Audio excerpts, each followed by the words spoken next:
21वीं सदी का हिंदुस्तान रोज सफलता की नई बुलंदियों को छू रहा है।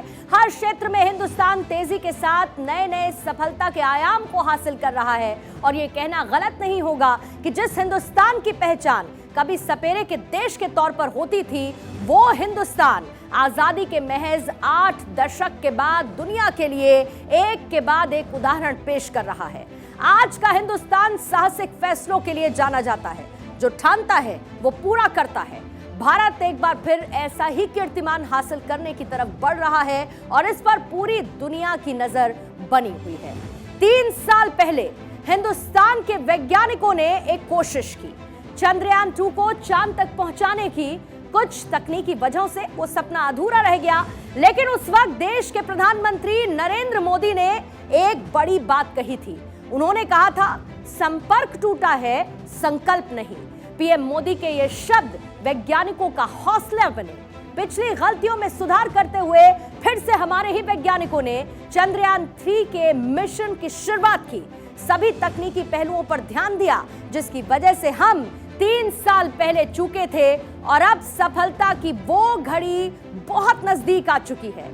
वैज्ञानिकों की मेहनत रंग लाने वाली है। 140 करोड़ देशवासी उस पल का बेसब्री से इंतजार कर रहे हैं जब चंद्रयान 3 चंद्रमा की सतह को चूमेगा।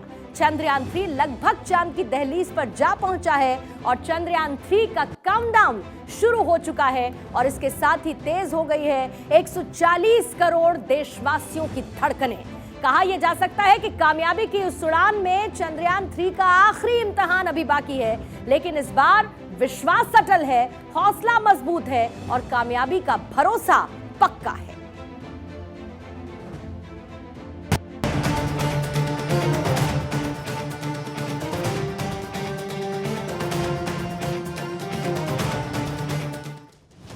ये वो तस्वीर है जिसने 140 करोड़ देशवासियों की धड़कनें बढ़ा दी।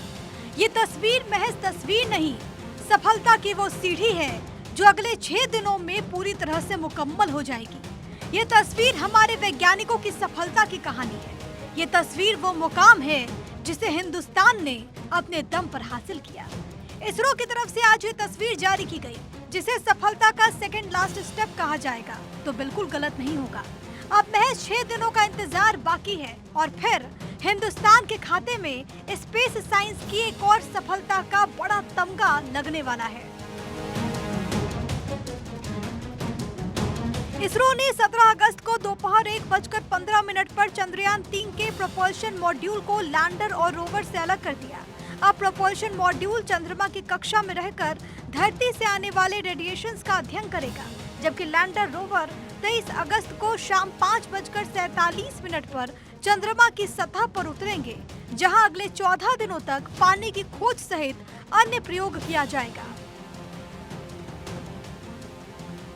सेपरेशन के बाद विक्रम लैंडर ने प्रोपल्शन मॉड्यूल से कहा, thanks for the ride mate. इससे पहले 16 अगस्त को सुबह करीब 8:30 बजे चंद्रयान के थ्रस्टर कुछ देर के लिए फायर किए गए थे। इसके बाद चंद्रयान 153 किलोमीटर गुणा 163 किलोमीटर के ऑर्बिट में आ गया था, यानी चंद्रयान की चंद्रमा से सबसे कम दूरी 153 किलोमीटर और सबसे ज्यादा दूरी 163 किलोमीटर हो गई थी। जानकारी के अनुसार सॉफ्ट लैंडिंग के लिए चंद्रयान 3 को 90 डिग्री घूमना होगा। प्रोपल्शन मॉड्यूल से अलग होने के बाद अब लैंडर को डीबूस्ट किया जाएगा, यानी उसकी रफ्तार धीमी की जाएगी। यहाँ से चंद्रमा की न्यूनतम दूरी 30 किलोमीटर रह जाएगी। सबसे कम दूरी से ही 23 अगस्त को चंद्रयान की सॉफ्ट लैंडिंग कराने की कोशिश होगी। लैंडर को 30 किलोमीटर की ऊंचाई से चंद्रमा की सतह पर लैंड कराने तक की ये प्रक्रिया बहुत महत्वपूर्ण होगी। परिक्रमा करते हुए चंद्रयान को 90 डिग्री कोण पर चंद्रमा की तरफ चलना शुरू करना होगा। लैंडिंग की प्रक्रिया की शुरुआत में चंद्रयान 3 की रफ्तार करीब 1.68 किलोमीटर प्रति सेकंड होगी। इसे थ्रस्टर की मदद से कम करते हुए सतह पर सुरक्षित उतारा जाएगा। बहुत ही इम्पॉर्टेंट डेट है क्योंकि ऑलमोस्ट हम अपने आखिरी चरण पे हैं और एक एक स्टेप अब आगे जो है वो बहुत ही ज़्यादा इम्पोर्टेंस रखेगा। हर दिन जो है इम्पोर्टेंस रखेगा। 23 तारीख का दिन जो है वो निर्धारित किया गया है इसरो ने, जब हम सॉफ्ट लैंडिंग करेंगे चंद्रमा के साउथ पोल पे। प्रपल्शन मॉड्यूल जो है विक्रम लैंडर को जो है कैरी कर कर चंद्रमा के आखिरी कक्षा तक लेकर आया है। अब आगे का जो सफ़र है, आखिरी 100 किलोमीटर का कुछ दायरा है जो वो हमारा विक्रम लैंडर तय करेगा।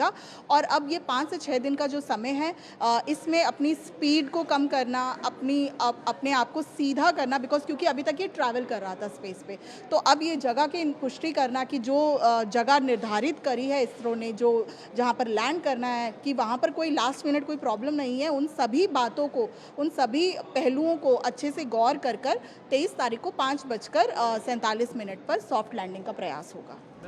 चंद्रयान ने जब पहली बार चंद्रमा की कक्षा में एंट्री की थी तो उसकी ऑर्बिट 164 किलोमीटर गुणा 18,074 किलोमीटर थी। ऑर्बिट में प्रवेश करते वक्त उसके ऑनबोर्ड कैमरों ने चांद की तस्वीरें भी कैप्चर की थी। इसरो ने अपनी वेबसाइट पर इसका एक वीडियो बनाकर शेयर किया। इन तस्वीरों में चंद्रमा के क्रेटर साफ साफ दिख रहे हैं। जैसे हम सब जानते हैं, उपलब्धि तो यही है, हर भारतवासी को इस पर गर्व भी है, लेकिन साथ ही साथ वैज्ञानिक दृष्टि से देखा जाए तो ये इस मिशन की ये एक विशेषता है कि इसे ना केवल हिंदुस्तान बड़ी उत्सुकता के साथ देख रहा है, बल्कि सारे दुनिया की निगाहें इसके ऊपर है। क्योंकि चंद्रयान 3 के द्वारा भी जो हमें इनपुट्स उपलब्ध होंगे वो ना केवल भारत के लिए बल्कि विश्व भर के वैज्ञानिकों के लिए महत्वपूर्ण रहने वाले हैं। 140 करोड़ हिंदुस्तान वासियों का 3 साल का इंतजार पूरा होने वाला है। महज 6 दिनों के बाद चंद्रयान 3 के कदम चंद्रमा की सतह पर पड़ेंगे और एक बार फिर पूरी दुनिया में हिंदुस्तान का डंका बजेगा। Bureau report, Bharat 24।